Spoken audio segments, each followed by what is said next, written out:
We're live. Hey everyone. Yeah, so for this episode, it's looking under the bonnet, and I prepared some PowerPoint slides for this one just because I wanted to walk you through what I was investigating and then sort of explain it, sort of, and actually share the understanding. So this is a sneak peek at how Basic 65 manages variables in memory. Yes, looking under the bonnet. Some people didn't know bonnet was in our Australian parlance. Looking under the hood of the car, looking what's inside. So why I got interested in this, there were slowdowns I was experiencing in 11, and maybe I should show you those slowdowns. So if I go to zoom in now, if I mount 11, um, sometimes I can repeat this, sometimes I can't, but let's see if I can get it this time. I think maybe if it loads the auto boot stuff, I can't repeat. I'm going to clear it again and then run it just without the auto boot. So yeah, the slowdown, it loads up the foot.11 source code file I have here. Let's say I press F7 to list the labels. That in itself takes some time, a bit slower than usual. It draws a bit slow. But now if I press escape, it's going to try and redraw the source code again. But look what happened, escape key. Look how slow it's drawing it. And then we get this formula to complex error. So yeah, this formula to complex error showed up as well. And yeah, I just wanted to understand why that happened. So how I went about sort of locating where it was happening, I used ZEMU emulator M65 debug and the MEGA65 ROM source to do the debugging. And I set a breakpoint in a certain point inside this source code. So maybe I can repeat that. As for why I chose that, I think that was just through browsing the source code and trying to find the point where such error messages are printed out on the screen. So where's the debugger? I think it's here. So if I jump in here into the debugger, and let's see, where are we now? I'll just exit here. I'll just clear it again and run it again so we're in a position to replicate this. So I'm going to do that.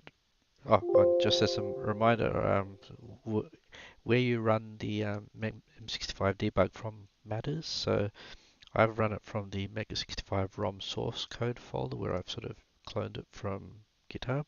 So all the sources in here, all the .src files are the source. Particularly of interest is the B65 source file, the basic 65 source. But anyway, depending on where you run it from, M65 as it runs, it'll load up any list files that were built along with the source. So load the B65 lost, the kernel list system, well, etc. And yeah, then all those symbols are available. Like if I type symbol st error, it's here at a certain location.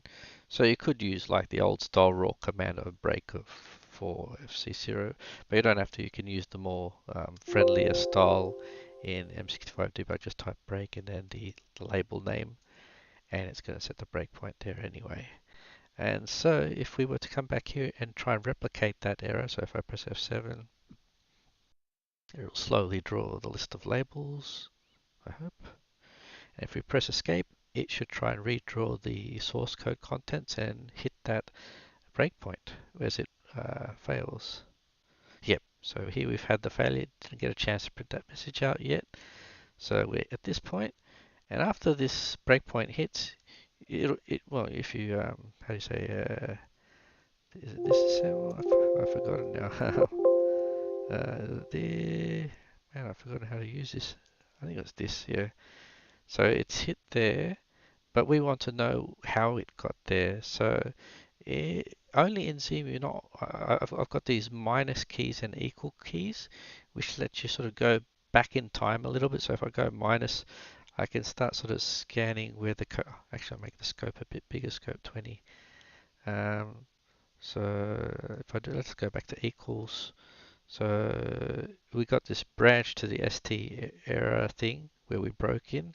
So now if I go minus, I can start having a little sticky beak. We're going backwards of where it came from. And you can see it's from this get SPA routine over here. And so yeah, this I found this reverse debugging kind of handy in the past, so I just thought it was a good chance to showcase that you might find it handy. Yeah, it can only be done in Zemu right now, not on the hardware, but yeah, if you ever need to debug things that way, it's available. So yeah, it got me to this routine get SPA, and if you read the comment there, it's for get space for a string, and it either succeeds and gets that pointer to the space, or it's going to throw this formula 2 complex error if it can't have the space for the string.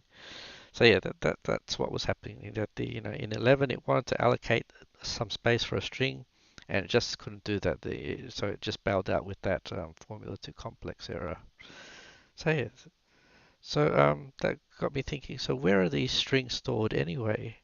And I got to learn that there's some aspects of the strings, some of their details are stored in bank 0, and in our MEGA65 book, the PDF file, our big document file, you can look for this chip RAM memory map here. I believe Dan added this one, very nice of him. So, and there's some of the details are stored in banks here in a particular region. It's been divided up into various regions that the ROM makes use of in different ways. And the particular region of interest here is this one that they've labeled for scalar variables. And that region in itself is only 2 kilobytes in size. But it doesn't just store string variable details. It's all the other types of scalar variables, byte variables, integer variables. These are annotated with different suffixes like the ampersand, the percentage. The real float variables don't have any sort of suffix on the variable name. And also function variables are within this 2 kilobytes as well. And that the string contents themselves, some of the details there are on bank 0, but the contents, the actual characters within the string, they're stored somewhere else in bank 1, and they're in a different region in bank 1 from this offset this offset 2000 to F700. Yeah, they've labeled this arrays and strings. And maybe if you haven't seen this notation of the dot here, this 0 dot something or 1 dot something, yeah, that's really just, the address 0F700, but we've tended to add a dot, some people add a comma, just as a way to break out the 16-bit section and beyond, so things like the bank is beyond the 16-bit. And so we pick which bank of 64 kilobytes or which bank of 16-bit values we're interested in. So bank 0 is the first 64 kilobit, and bank 1 is the next set of 64 kilobytes. Sorry, not kilobits. And so yeah, string contents are in this bank 1 of the second chunk of 64 kilobytes, but at this particular region, offset 2000 to this. And that equates to about 53 kilobytes in size, which is a hefty amount. It's almost the entire bank, apart from a few other regions. So it's pretty generous. And just a reminder, it's not just string contents in there, it's also arrays. They're both stored in there. And yeah, but for our case, this is the one that ran out of space in the present situation in 11. So then that got me curious. How are all of these variables stored in memory anyway? So like, I wanted to dive down the rabbit hole. So I was curious, and but the gotcha is, I mean, diving into this, like, this is kind of looking under the bonnet, and sometimes these things aren't always set in stone. Like future ROMs might change such detail. I don't think they will personally, but there's always the possibility it will. So anything we discover here, there's always a chance it might change in future. So we just bear that in mind. Anyway, I'm still curious, and I think it would still be a helpful study. So, I mean, the simplest variable type, the byte, we can look at that and just explore how that's stored in memory. So that is solely stored in bank 0. So it's in this section we saw here with the scalar variables. But there's two styles of storing these variables. Like the single letter variables are stored in what they call this as faster variables. So to comprehend what's this fast and slow variable stuff is we'd have to dive into this region And look at how the ROM has broken it up into different regions yet again. So this from F700 to FF00, that's how there's this breaking up into even finer segments. And apologies for all the details there. You don't have to focus so much on the comments until a little later, but it maybe just focus on the segments for now. I've put the slow variable segments in this purple and the fast ones in this orange. So yes, these single letter ones, we can explore that for the ampersand ones. So the ampersand stands for our byte suffix for our variables. So let's say a ampersand is the first byte variable here. And yeah, so each fast variable has a fixed pre-allocated offset in memory. So these positions never change. You can turn off your computer, and a ampersand variable will always be in this location regardless, sort of thing. And yeah, it'll never change its location. So maybe we can explore that a little bit. So if we go back to the emulator, oh, it's kind of frozen now. So maybe I'll just break somewhere else for now and get out of there. I'll clear all the variables from memory. And so if we were to explore how these byte variables, let's say the a ampersand, a ampersand, that's the first byte variable, or one of the first fast variables that are single letters. So according to where they've been allocated, FD00, if I was to say a ampersand equals 1, 2, 3, then if I were to actually no, let's confirm that. Let's print the hex string value of the pointer to a ampersand, and we get FD00. So that's extra confirmation that the fast byte variables with the ampersands start at FD00 in bank 0. And if we were to fiddle, like poke, we can't poke directly to FD00 because that'll be in the mapped memory. But if we were to go to bank 0 first and then do the poke, that would be the polite way to do it, then we're definitely poking into this area. If I was to change that to, I don't know, 2, 3, 4, and then if I was to print a ampersand, it equals 2, 3, 4. So yeah, we get confirmation that that's there. And if I was to poke the next byte along to be 100, the FD01 would be 100. So then if I print B ampersand, we get 100. So yeah, we get a feel for how the fast variables for bytes variables are stored. And but this is by comparison to the two-letter variables. They are stored in, I guess, what I'm dubbing slow variables.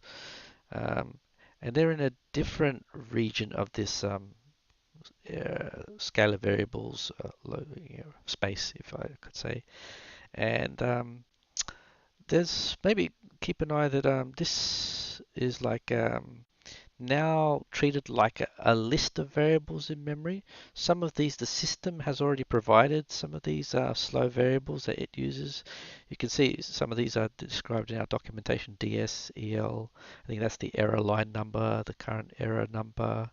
I forget some of these, the timer value, the current date, its current time as strings, and so yeah, these are the variables that the system manages. But then once you start adding your own two-letter variables, as you add each one, they're going to get added to this list in this region beneath the system variables. So it's on a first come first served basis. So what I mean by that is if you make like a ZZ dollar variable and then later you make an AA dollar variable, it's not like they're going to sort themselves into alphabetical order or anything. No, ZZ dollar will come first and AA dollar will come second. So yeah, maybe we can have a little play of that. Let's try and get acquainted with that. It is a bit mentally taxing for me. But let's say, how should we play with this? Let's do it with the byte variables, I'd say. But let's make it, okay, let's make a ZZ a byte variable. So this is a two-letter one. It's going to be a slow one. It's not in memory yet.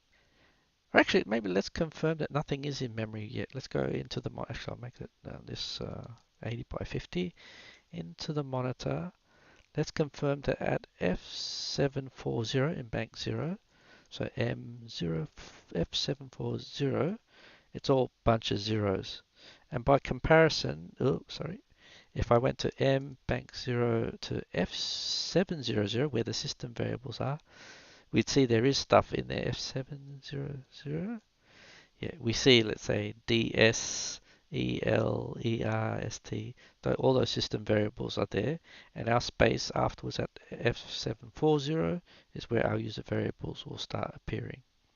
And you can see these are all separated 8 bytes each, so 8 bytes are allocated per variable in this slow variable space, if you like, to call it that. So if we were going to make, let's say, a ZZ byte variable and make it 1, 2, 3, and then if we were to jump into the monitor again and print out that, dump that space M0F700, we can see we've got all those system variables there, and now ZZ ampersand is showing there. Maybe I'll make this full screen to be a bit easier to read. If we look at ZZ ampersand, this F5A, 5A, ZZ ampersand, and that value 7B, I believe is 1, 2, 3. Is there an easy way of saying that? Print ZB, 1, 2, 3. Yep. So that's how they're stored there. And then, like, let's say if we were to make another one, AA ampersand equals just 5. So if we were to jump back into the monitor, actually let's do it up there again. Maybe we could just right over the top of it. Monitor, and we'll to dump this location again. Okay, here we see AA ampersand is here now. AA ampersand, and its value is 5.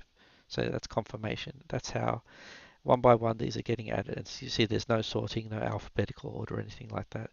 And that's why I guess you could dub these as the slow variables, because when you want to, well, when you BASIC wants to find what the value of it is, it's going to have to sort of traverse this whole list and say where is this AA ampersand variable and hunt it down.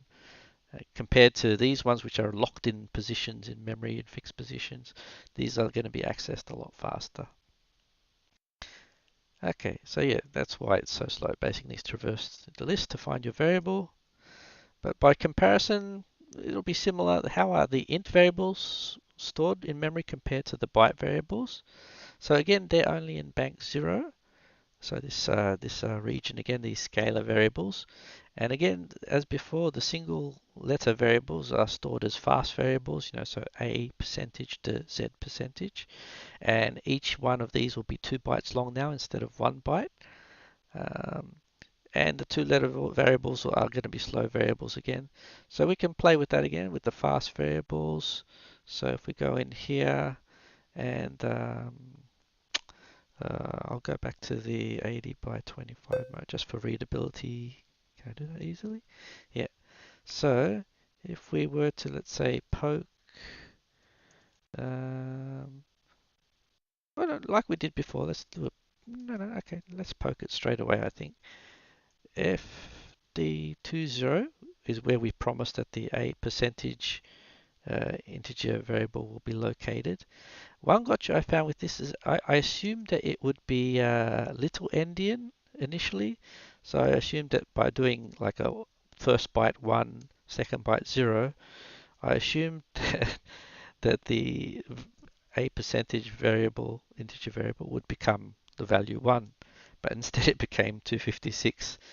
And that's where the pennies drop. For some reason, in basic integer variables, it's a big endian. So the big byte is going to be 0 and the small one will be 1. And then if you print that, you get your 1. Or if you wanted to add 256 to it with the big byte, then you could do that. And then you get 257 and so on. So yeah, that's how these single letter fast variables are stored in this particular region over here. And 2-letter variables are stored in a similar way as slow variables in that space above in that region just past the system slow variables. And we can play with that as well. If I were to actually let's clear the screen again. Let's go into 80 by 50 mode. It seems to work better for me there. If I were to monitor, let's dump from bank 0F700 so we see them all again. Let's break out. Let's now create a two-letter ZZ percentage for an integer, and let's make it equal 257. Yeah. Let's come back to the monitor here, and let's go full screen so it's a bit easier. Oh, crap, I cleared the screen. My mistake. Let's go into the monitor. Oh, what have I done here? Ignore. Oh, the monitor's gone. Oh, I was already in the monitor, so pardon me. So let's go to 0F700. Oh, now I'm out of the monitor. Alright, back into the monitor. Monitor bank 0F7 F700. That's right. Okay, what's happened here? I've made some crappy variable after it, but the the integer one is here. ZZ percentage. So ZZ percentage equals 1, 1. So the first one was the high byte 256 plus 1 equals 257. So yeah, that's how they're stored there. And string variables. So we can look at string variables now, and that's probably of key interest to the issue we had. So some of the string details are stored in bank 0 just with these scalar variables here. And again, single letter variables are stored as fast variables. And again, there's a region allocated within this space to purely for all of those fast variable strings. And each fast variable string in this bank 0 space, it will consist of 3 bytes, where the first byte is a size byte, and the last 2 bytes are like a bank 1 pointer. Yeah, maybe we can have a little look at that. Do I have any other details? No, I didn't. So I'll go back to, let's say, what's a good test of this? Single letter, $8 equals blah blah. Yeah. So if we were to look at, let's go into the monitor. Let's go into FD60, monitor FD60 on bank 0, I think, is it? And we see there are 3 bytes here. So blah blah was apparently 9 bytes long, and it's going to point to the string contents on bank 1 at F6B3. So if we were to assess that, I should have gone to, yeah, I'll make it so dump from bank 1 F6B3, and here we get our blah blah string.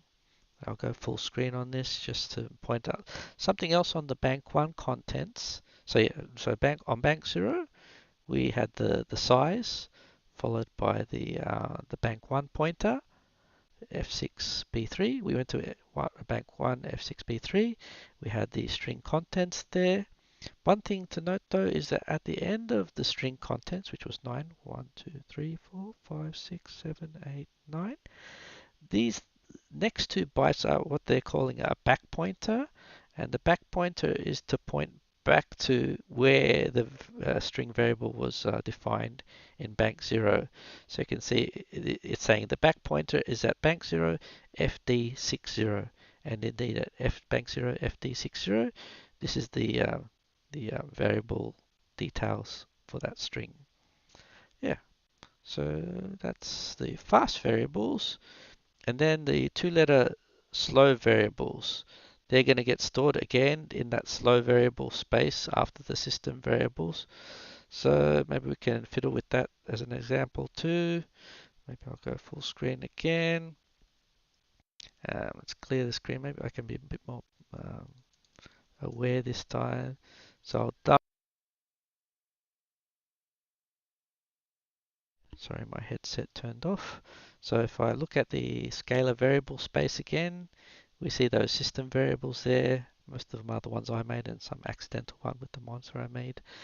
So this time we want to add a string that's a slow variable. So the two letters string, and I don't know, just call it fishy or something like that. So if I go back to the monitor here and I press that, and if I look again at that scalar variable space, SS dollar has been added here. So SS dollar, and then we have the length of the string, which is 5 characters long indeed, 1, 2, 3, 4, 5. And then we have the bank 1 pointer for it, which is F6AC. So if I were to dump bank 1, F6AC, we could see fishy is there. And you can see it's been put just before the prior string blah blah. Yep, and it's FISHY and a back pointer going back to bank 0, F763. So F760123. And yeah, I believe that's right. That's where this string SS dollar contents is. Yeah, the string details are 5 characters long and the bank 1 pointer back to here. Yeah. So the strings getting stored in memory for slow variables, and we saw that the string contents were in bank 1 over here in this basic arrays and strings space. So if we look closer at that, we saw them getting stored here, and we saw them getting stored, so this space is 53 kilobytes long from bank 1 offset 2000 to about offset F700. And we saw, it got stored from the end of this space and starts moving upwards. So the first string we had was there, and another string added on top and on top and top. So you'll find that in this space, the arrays will be accumulating in this direction, starting from 2000 and going downwards. And strings will be starting from here and moving upwards as you add more and more. So then there's a question of how arrays are stored in memory. For arrays, we're going to have to focus purely on bank 1. They have no information within bank 0, and they're purely within this space, this where we saw the strings before. So this time though, we're going to focus from the 2000 point and go downwards from there. So I think we can just experiment in ZEMU again to get a feel for this. So I'm going to maybe clear the screen. So we want a dump of bank 1, 2000 onwards. Currently there's nothing there. So if I were to dimension, let's say, what should I call it, ZZ byte, but let's put like as a, maybe 1, yeah, okay. So, but let's now feed this byte array with some values. So the first entry at index 0 is 1. The second entry at index 1 is 2. So now if we come back to here, and I have to get back into the monitor again. I'll just insert some lines. 3, 4, 5, monitor. Oh, perfect. And then if I take a look at this bank 1 offset 2000 again, it's the start of the array space, we see it's now got this ZZ ampersand variable in there, ZZ ampersand, and then it's got some other values that I'm not familiar, some other in its headers. I think that might be the number of bytes within total of this array definition. I think these two might be, like if it's a multi-dimensional array, I'm guessing maybe this might change to be the second dimension of it, right? But for single dimension arrays, it always seems to be 1, I think. And these two are like the dimension we defined it. I know it's a little odd, but we defined it with 1 down here, which really equates to 2. As you saw, it was 0 index, so we had indexes of 0 and 1, which are 2. So I think that 2 equates to that. And then after that are the two values we put in. Index 0 has a value of 1, index 1 has a value of 2. So that's how they were stored in this array space on bank 1. So if we were then to add another one, dim AA ampersand, or actually let's try integer. Yeah, just for fun. Let's do that. And again, I'll do like, I was still in the monitor. Sorry, I screwed up. I thought we'd have a nice presentation. Maybe we can still. I'll exit. I've gone back into the. Now I've screwed it up. All right, let's do it again. Monitor. I think I've lost my space, haven't I? Bank 1, 2000. I've lost my arrays. So what was the first one again? Dim, ZZ, byte array of 1, ZZ, what was it? 0 equals 1, ZZ, byte array equals 2. Then we jumped into the monitor and we saw that it was included there. I'll exit again. That's what I remember. Then this time we're going to add YY percentage for an integer array with 2 indexes. And this time YY percentage 0 equals 1 and YY percentage index 1 equals 2. So if we jump back to the monitor and we output from bank 1 offset 2000 again, the array space, we see YY has been added straight after ZZ. So we see YY percentage. I think that's the length of bytes that continue on. And then that's 0, 1, I think is the single dimension of the potentially multi-dimensional. And then O2 is that there's 2 indexes in this single dimension.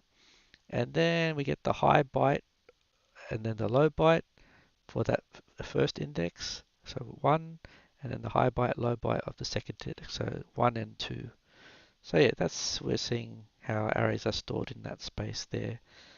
So arrays are stored from the top of 2000 and work downwards, strings at the bottom of this space and work upward. So anyway, back to that error, I got the formula too complex.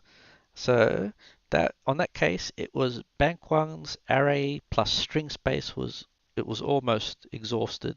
So this what we've seen over here, this region bank 1 2000 to there, used for arrays and strings, and that's about 53 kilobytes in size. But why had it been exhausted? And it was because my source code, the foot.el file, the one that I load up into 11, yeah, that was huge. Like currently that source code is about 1,700 lines long and about 41 kilobytes. So you can see that's a hefty chunk of that 53 kilobytes already. And that's in string space. You can imagine arrays are chewing that up as well, and other strings in the program. And if you look at 11's code for the editor, you'll see that there's this li dollar variable, and that's basically storing every line of your .el source code. And so yeah, this stuff, all your source is definitely in this space and chewing it up. So 40 kilobytes of that was gone as this file grew bigger. And I guess it also shows that 11 has its own hard-coded ceiling as well, where they've hard-coded only a maximum of 2,000 lines. So I guess that's something to be mindful of as well. So but maybe for your own programs, it might now be good to sort of think.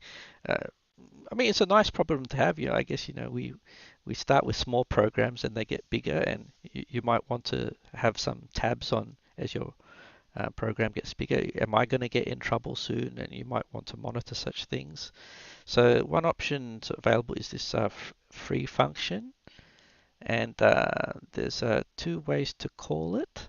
One is to provide like this bank of 0, free 0. If you were to print free 0, it will tell you the amount of free program text space available. We haven't seen this program text space mentioned in this thing yet, but I'll highlight it now. That's this bank 0 from this offset 2000 onwards. And that's basically where your basic code is stored, not your 11 code, but your basic code. So when 11 is running, let's say that's where the 11 editor's basic code is stored. And that, yeah, is about 53 kilobytes max as well. And the other way you can call the FRE free, I don't know if that's the way it's pronounced, is with the 1, specifying bank 1. and that will tell you the amount of free array plus string space. So that's this on bank 1, this array string space. And again, that's about a maximum of 53 kilobytes in total, and you'll get to know how much is left if you call that. And I suppose we could try that now now that, like, let's say 11 is in memory right now. I think this is the 11 source code there in BASIC. So if I were to, let's say, maybe I'll go into 80 by 25 again, print FRE 0. It says there's about 30 kilobytes free in the program text, so we could make our 11 source code much bigger. And the other one was this free one. And if we were to type that, I think it had this extra duty of, they mentioned garbage collection. So that's something to be mindful of too. Some people use it, call it to how you say, manually trigger the garbage collection. But this should tell us how much array per string space there is. And right now, oh, there's plenty. Why is there plenty? Maybe we haven't run it yet. Yeah, maybe we should run it so it chews up all that string space. And if I were to bail out now and do print FRE1, there's not much string space left, about 2 kilobytes now. Okay. So one other aspect while I was reading the docs here was that the documents mentioned something about it also, this free one showing you the variable space. But variable space is this in bank 0, so that scalar variable stuff. So I don't think this is accurate right now. Yeah, it says free one returns the number of free bytes in bank 1, which is the bank for basic variables, arrays, and strings. So I don't think this free one gives you basic variables, just arrays and string space. That's all. So just be mindful of that, and we can correct that later. But is there a nicer way to monitor memory usage? And yes, there is. And unfortunately, it's presently undocumented, but we'll get around to documenting this soon. In BitShifter's final sort of tenure with the ROM, one of the last few commands he added was this info command that didn't get documented. But Tega used it recently, and it was great to see again because it's very handy. It's very tightly packed though, so it takes some mental processing to unpack what you're seeing when you type info. But let's sort of break it down piece by piece. It's got a sort of indicator of whether you're in PAL or NTSC mode. There's this ROM version you're currently running, the speed it's running at. To focus more on that ROM, just to put it on your radar if you wasn't there yet, was in our documentation for the memory map. This ROM is what equates to what's inside banks 2 and 3. So you remember a bank equates to a chunk of 64 kilobytes, so banks 2 and 3 would mean 128 kilobytes. It's been put there, 2, 3, ROM. And for those of you that have fiddled with the SD card, put a ROM on there or put a ROM inside the ZEMU emulator, you've probably touched the MEGA65.ROM file already. You should probably download it off the file host or something like that. And yeah, basically, yeah, when you drop that file on your SD card, yeah, this is the file that the hypervisor will load up. So by hypervisor, in case you weren't familiar with, if I were to reboot this MEGA65 boot up thing you see, that's the hypervisor kicking in.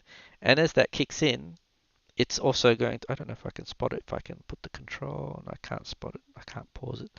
But there'll be a thing there that says it's loading up the ROM. And basically, yes, the hypervisor is loading the ROM off your SD card and copying it across to this section of memory in bank 2 and 3. If you look at your MEGA65.ROM file, you'll see it's 128 kilobytes too. And this next section might be a bit trickier to fathom, this bank 4 and bank 5 and this hash, sort of the hyphens and the X here. So bank 4 and bank 5, typically they're actually like user-free space that your program can make use of in any way they want. But there's also the possibility that BASIC will make use of them if you're putting bitmap graphics on the screen via BASIC's screen command. So if you want to use the screen command, set a width, a height, a pixel depth, how many bits per pixel, and then start using line drawing commands, circle drawings, polygons, and stuff like that via BASIC commands. If you want to do that sort of activity, then the BASIC ROM is going to want to allocate some of this bank 4 and 5 to make that screen space to contain the pixel data to be displayed. And that's what this Bank 4.5 thing is trying to show, because along with side the screen command, there's also another command that Bitshifter introduced, was this mem command. And the idea behind this was to sort of mask out different regions of Bank 4 and Bank 5 to decide which parts of Bank 4 and Bank 5 you're happy for the ROM to make use of with bitmap graphics, and maybe the parts that you're masking, like this X part here, you're saying that I don't want BASIC to make use of in its graphics routines. So yeah, if you want to cordon off some of this for your personal use, for your program, rather than graphics and sort of split them out like that, I think that's the intention. I have a suspicion it's buggy right now, because I remember trying to make use of this when working on Hungry Dinosaur, and I don't think it behaved properly, or either that or I didn't understand it properly. But yeah, anyway, maybe there's some ironing out to do on this functionality. But yeah, that was the intention anyway. So the next point, that these parts here with the data bytes, showing the used amount and the free amount. So this row for program, that's what being referred to as on bank 0, this program text space. So let's say this is the presently, let's say how much space that the 11 editor is using. So when I, let's say, exit out of here and do list, so it's basically saying that whole list in BASIC consumes about 21 kilobytes, and there's about 30 kilobytes left. So that's good news for 11. That means our editor could double in size and we still won't consume all of this BASIC program text space. So yeah, our 11 editor has a lot of space to grow. So the next line is the scalar variables. So you can see we used about 350 out of this much. And so your scalar variables are also in bank 0, this 2K space, I think. And so we've got plenty of space. That's how we can interpret it. There's still room to add more fast or slow variables, really. Fast variables are already pre-allocated, but yeah, slow variables. That's why I think it doesn't show the complete 2K here, because it's not ignoring the fast variable space because it's already pre-allocated. Um, Strings and arrays, I'll group these together because you can see they're showing the same free amount.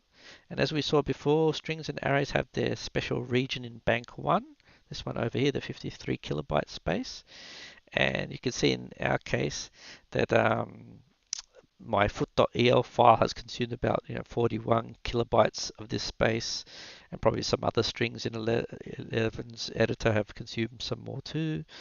And the arrays used by 11 have consumed about 8 kilobytes, and it's only about 2 kilobytes free. So yeah, that's how you can make use of the info command to get a feel for what's consuming what and how much space you've got left free. And another thing to at least put on your radar if you weren't familiar, that this entire chip RAM memory space is 384 kilobytes. So we've got banks 0 to 5, so that's 6 banks of 64 kilobytes. So 6 times 64 is 384 kilobytes. So chip RAM is our fastest RAM. And we also have the Attic RAM on most models except for the Nexus presently, although Nexus folks are trying to make that happen. So I believe the revision 2 and 3 boards have 8 megabytes of Attic RAM as well, which is a bit slower. And the revision 5 board coming soon will have, was it 64 megabytes or something like that, which will be faster. So just so you're aware of what was available. So back to my situation, my predicament. What position am I in with this array string space being almost exhausted? What can I do about it? So some things on my mind are, maybe this could be a good chance to port parts of my game into assembly. So that way I could get a speed win and also reduce the amount of 11 source code as well, and I won't hit that ceiling. The only gotcha there is I'm not much of an assembly coder, but I mean this could be a good opportunity to learn. And maybe this is a good way to learn, just portion off a small segment and just learn what I need to learn to make that little portion of BASIC convert it into assembly. Another possibility, I guess, could be to make use of the other parts of RAM, bank 4, bank 5. Sorry, my headset turned off again. So yeah, I could use the other parts of RAM, Bank 4, Bank 5, ADIC RAM, and try and manage the source code strings there with my own management logic, I guess, and avoid the basic strings. Maybe it sounds a bit finicky. I don't know if it's worthwhile, but yeah, it could be done. And another possibility, which I like this idea, try introduce some concept of modules into 11. So maybe you could have like a break up your program into like a module for music or a module for drawing and a module for the main game. And that way, each of those could be its own source file with its own ceiling of whatever 2000 lines or 53 kilobytes of string space or whatever. And somehow, you'd have to compile those into some sort of relative object file or something like that, and then string them together. It sounds a bit complicated. With some infrastructure would be needed for Eleven to do that. But in the long term, maybe something like that could be a promising way to handle this sort of situation. But yeah, for the meantime, in the short term, maybe this first option is porting bits of the game to assembly and then have this sort of mixed basic and assembly approach. I think maybe that's the way I'm heading. And finally, after all of this exploring and learning, there was a nice win for the M65 debug tool that I can now print out variable values with this new pbas command. So if you were to type that, it'll dump out all of the single letter variables, like all of the byte variables, a ampersand, b ampersand, all the integer variables, a percentage, b percentage, all the float variables, a, b, c, all the string variables, a dollar, b dollar. So these are all the single letter fast ones, and it'll also print out the two letter variables, the system ones, the SEL, and then the ones within the program, LL, LZ, blah, blah, blah. And the only thing missing so far is the arrays. It's not going through the arrays as yet, but in future. But yeah, that's all I've got for you now. Sorry it was a bit of a long one, but I guess it was a lot to unpack, and I thought, yeah, worth sharing. All right, I'll leave it at that, and I hope it was helpful. And yeah, see you next time.